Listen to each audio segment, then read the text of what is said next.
How are you? I'm doing great. Mark Donica here. Trevor Collins from Achievement Hunter here at RTX 2018.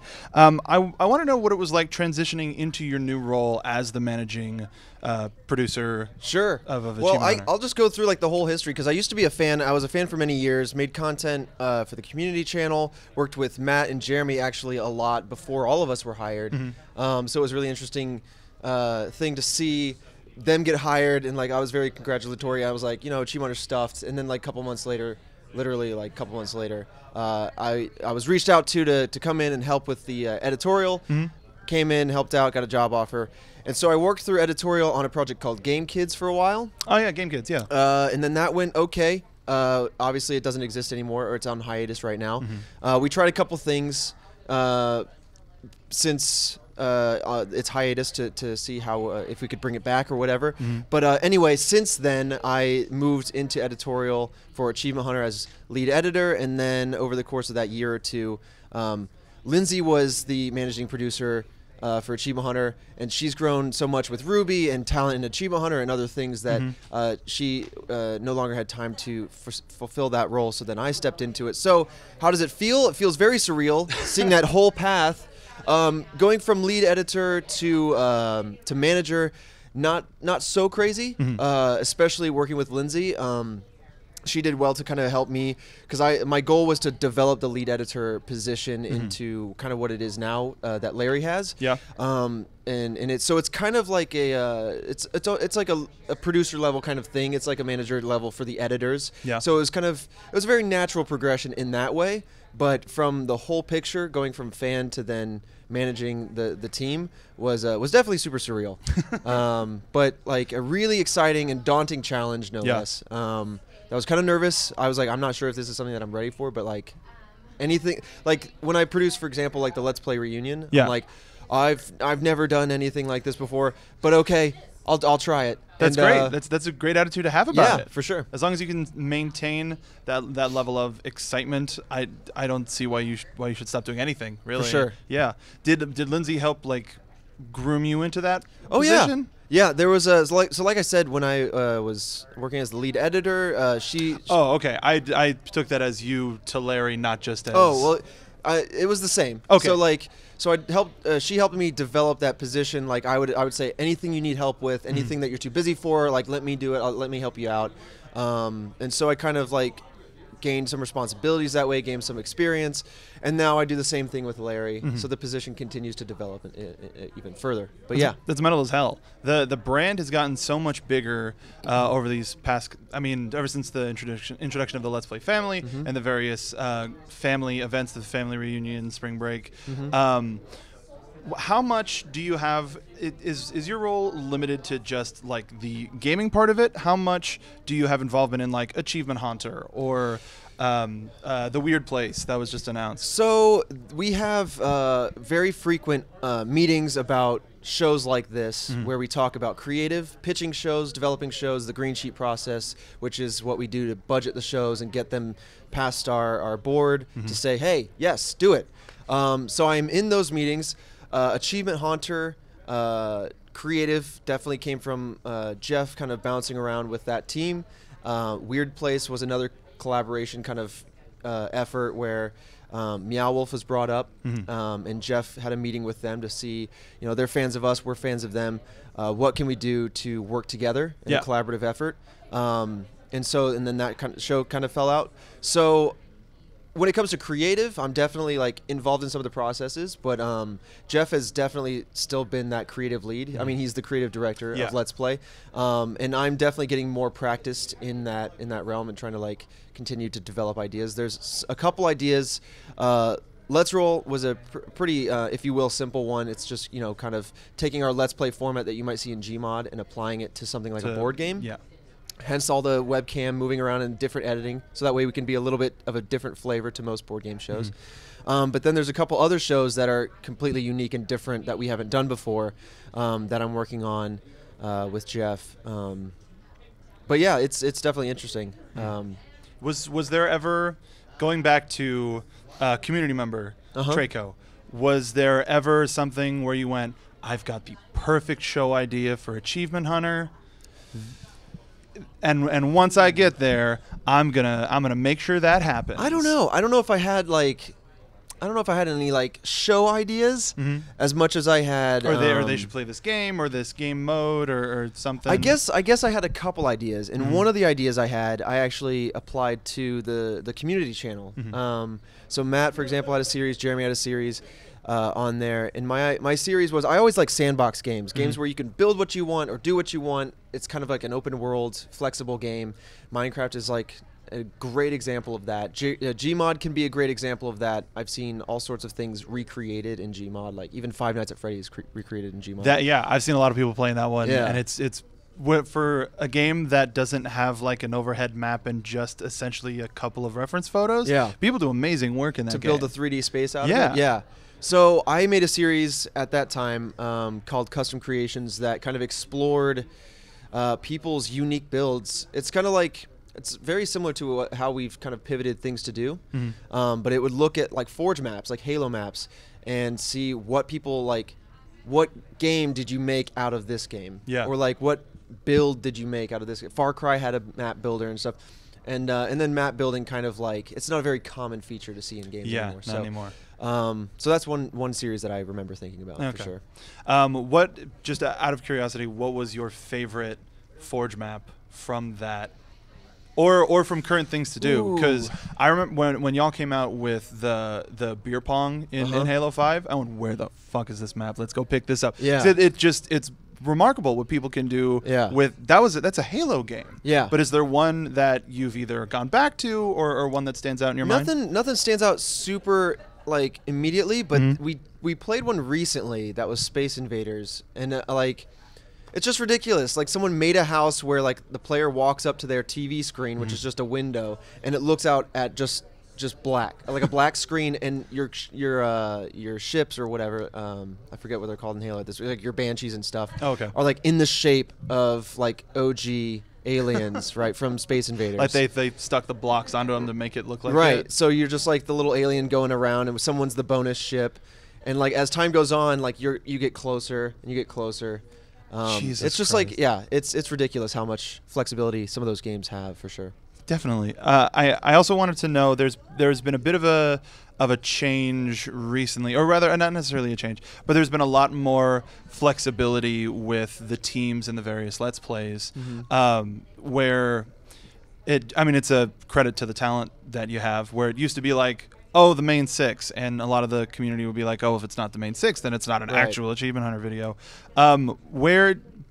Was that flexibility something in your mind, or do you want it to make it so that it's not cast and supporting cast, but everybody just has their own role that they fill? Well, for a long time, we knew Achievement Hunter was growing in a way that was like not going to be feasible for 6 people to do everything. Yeah, and we are definitely in that right now. Like it's with the 10 cast members that we have now, having all 10 of them any given day is almost never going to happen, guaranteed. And the fact, like, I think for the next month I can count on one hand, well, 3 specifically days where we'll have 7 or 8 people in the office. Solid. So at least missing 1 or 2 people, you know, I don't know, something like that. So we knew that was coming, and we knew that like we needed to be prepared for that, like by bringing in new talent, establishing that talent in a way that was organic. We tried out a lot of people, like Alfredo. We brought him in before he was hired, have him guest in videos, see how like their chemistry is with us, see how their chemistry is with the audience. And Fredo was just like a bullseye, and he just like worked out really well, and so we brought him in. But you know, Matt and Jeremy and I have been on the team for a while, but like even still, it's a long process to make sure, like, when you establish talent, that it's like it makes sense and that there's a narrative there. But well, speaking to that narrative, what do you consider it nepotism to be hiring your twin brother? It's funny. I remember when Tim Geddes, who is like an old friend of Alfredo's, when he mentioned Alfredo as a potential candidate, because we knew we were looking for another piece of talent for Achievement Hunter. And I was sitting with Lewis, who is the GM of Let's Play, one day, and so I'm like, oh, well, let me pull up his channel, like on Twitch. He was on Twitch at the time, well, still is, but so he was streaming, and I checked him out. I was like, this guy looks just like me. If we hire this guy, I'm never going to hear the end of it. I'm going to constantly, and that's happening. Yeah. But it's awesome. I mean, like, he's a great guy. But, like, it was funny, though. We brought him into town to visit, and I was with Lewis and Fareed, and we're just, like, kind of hanging out after work. Like he comes to visit, we record, and then afterwards, we're just kind of hosts, right? So we're taking him around the city for food and stuff, and we're going to see a movie. And he and I are just, like, kind of walking, talking up front, and Lewis just hangs back, and he's like, they even walk the same. Same height, same build, walk the same, what the hell? But going back to the original question, yeah, I mean, like, the idea is that we want to make sure that everything stays fresh, whether it's the game or it's the talent. And we also know there's always going to be, like, some show being filmed somewhere else that requires talent. And so we still need to do the YouTube thing. We still need to make everything from to Off Topic to Let's Plays and stuff. So making sure we continue to build out a cast that makes sense, that works well with each other and the audience, but also allows us, facilitates our very busy schedule of production and doing all these shows. Do you see a ceiling on a cast, like in terms of number, or do you just want to be able to have people available? I definitely think and I don't know what this number is, but I think there is definitely a point at which it might become difficult for either a new audience member or an audience member that's been around for a while to like understand, like, especially a new person, to know if there was like 20 people to like know all 20 people, right? Yeah, definitely. There's definitely a difficulty when you start getting up to an extreme number. I haven't thought of what that number is or what the ceiling is. It's kind of one of those things that you just kind of play it by ear. And when you meet a guest or a talent or somebody that you're interested in, or if you find that, or if I find that the team needs another individual, it's something that you kind of just feel out in the moment for sure. Yeah. There's this great Twitch streamer for new viewers out there named Ray Narvaez. I think take a look at that guy. Oh yeah, sure. See what Junior? he's up to. Yeah. Oh yeah, Junior. Yeah. No, not Poppy Narvaez. But you can. Just thinking of that. There are timelines where people are getting into Achievement Hunter and not knowing necessarily the history or any of the faces that are passing through. Well, 10 years, you got a long history, and I mean, even just it was so interesting to see at the Achievement Hunter panel where like how many people is this like your first RTX, and like almost it looked like a majority of the panel like this is their first one, and so it just like lends credence. Like I always try to ask the audience, like, let me know how long you've been around. Like, have you been around 5 years? Have you been around all 10 years? Or have you just joined us this year? It's very interesting to get that perspective on the audience's eyes, because sometimes, like, you don't know when they pop in. Some of them might have just popped in today, and their knowledge of what Achievement Hunter is like exactly what it is now. It was a pleasure. We got to go to Let's Play Live, which was my first Let's Play Live. I tried to get the tickets in LA. They sold out way too quickly. Our two friends off screen, Megan and Stacy, their first Let's Play Live as well. Not familiar with the Let's Play family at all. Sure. So as we were watching stuff, they're like, "This is what the hell is going on?" It's like, that's Garbo, that's this, that's that. Oh, those are the Dusk Boys. That's this and that. And you made fans out of them just by being like, they're like, now what do we watch? What are the things that we watch? And speaking to that, for somebody who may be only in animation or just came on through day 5, could you pick one Achievement Hunter video to start people out on? One video. Oh man. Well, we have an editor named Kent. He's our editor-producer, and we usually try to have him cut together some like nice reel. He does our channel trailers. I'm like, the trailers are like the only way, if you had one video, to really grasp everything we do. Otherwise, it would have to be literally any number of the Between the Games. Literally just pull up the playlist and say, click the one that looks the weirdest, right? Everything from like duct taping Jeremy to the wall, or putting shirt, or zip tying Gavin, like his hands together and him trying to like get himself out of it. Like, it's just like, that's really where our personalities flourish. And like, that's like where we've really come into our own. But, and Awu is kind of slowly taking that over.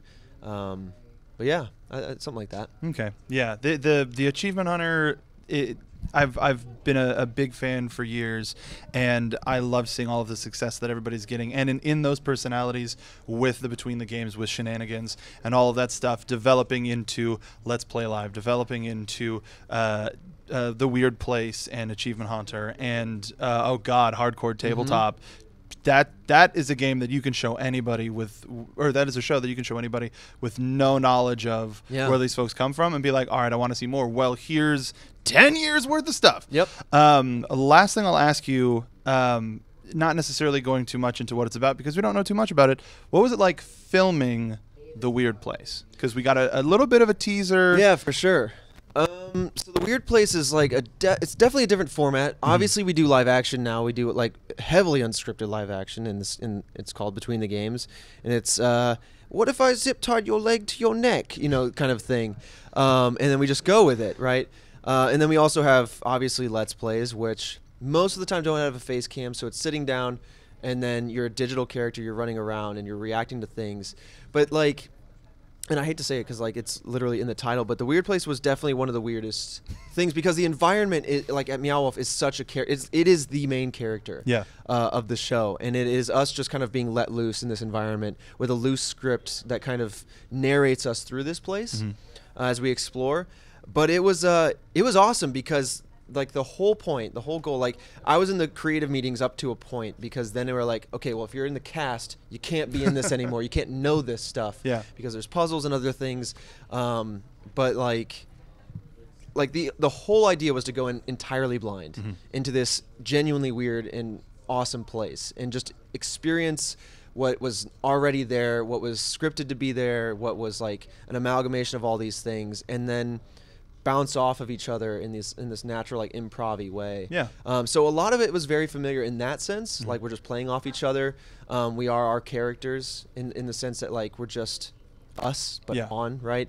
And improving off each other. But it was unique in the sense that it's like we can't play to the camera so much that it's a person. Like in Awi, we look at the camera, we talk to the audience and all that, but like the camera's not supposed to be there. So we still have to be physical. We still have to like explore this environment and like kind of vocalize like what are we doing, like what's happening, like you know, it's definitely different, but not it's a natural extension, I think, of what we already do for sure. Really excited to see it. I know we're not going to be seeing it for quite a while, but it's going to add to the Pantheon and Achievement Hunter. It's been an absolute pleasure talking to you. Thank you. Thanks so much for your time. Thanks for having me. We'll see you next time. We'll be here with more from RTX 2018.